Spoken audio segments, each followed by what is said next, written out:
Today, we will be practicing using a number line to solve a subtraction sentence using our minus symbol. Now, before when we used the number line to solve a subtraction sentence, it was with words. So instead of saying 5 minus 4 equals, it was 5 take away 4 is. We still do the exact same steps. We just have to change in our mind 5 minus, instead of take away, 4 equals instead of is.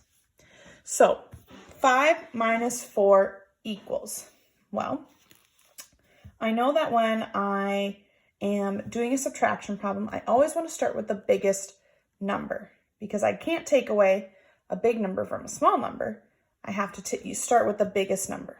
So I have 5 minus 4. Well, 5 is my biggest number. I'm going to circle the number 5 to show that 5 is my biggest number. I'm also going to circle 5 on my number line. 5 is my biggest number. Minus 4. Now, minus just means take away. I need to take away 4. Minus 4. So that means I need to hop backwards.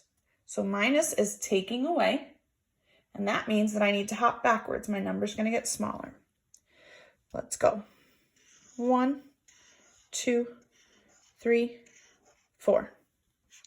5 take away, or 5 minus 4 is or equals 1. 5 minus 4 equals 1. I start with my biggest number, hop back the smallest number. Let's try another one. This says 1 minus 0 equals. 1 minus 0 equals.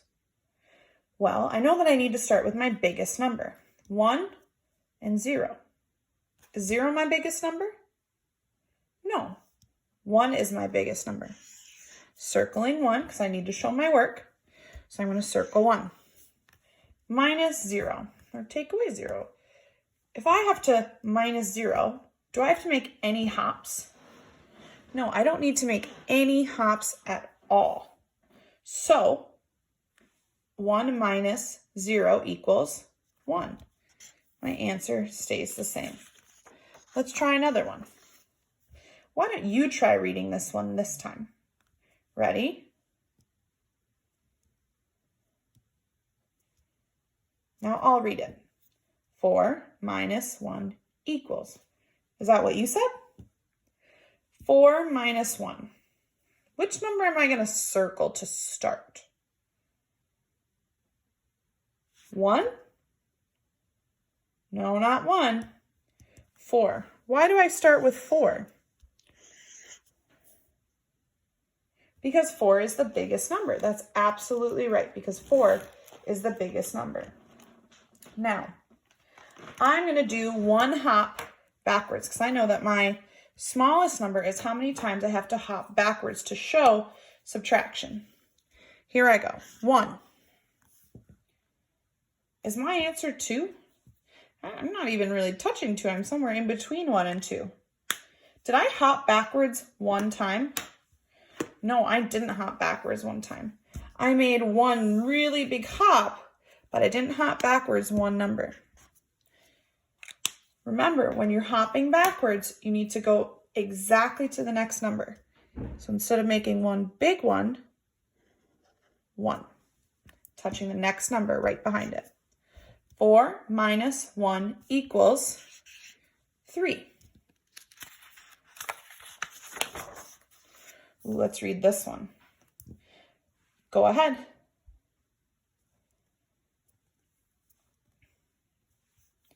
5 minus 3 equals. Am I going to start with 3?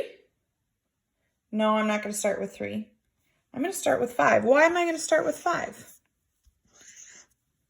I'm going to start with 5 because it's the biggest number. So I circle it here and I circle it here. This is showing your work. Now what do you need to do? Hop forwards 3 times? No, we're going to hop backwards 3 times. So I'm going to try hopping backwards 3 times. 1, 2, 3. Did I do something wrong? But I made 3 hops. What did I do wrong? I didn't touch the number that's right behind it. So I'm going to try again. 1, 2, 3, making sure I touch each number because I don't want this. So 5 minus 3 equals 2. So for this one, I would color my answer. 5 minus 3 equals 2. Let's try one more. Go ahead and read it. My turn. 3 minus 3 equals. Now I notice here that my numbers are the same. So when my numbers are the same, which number do I start with? The first one. I'm going to go ahead and circle the 3. Now what do I need to do? Hop forwards or hop backwards? Hop backwards. Good job. So I'm going to hop backwards how many times? 3. Ready? Count with me. 1, 2, 3. 3 minus 3 equals 0. Make sure to show your work for each problem. Show circling the biggest number, hopping backwards the smallest number. Make sure to touch each number that's exactly behind the previous one.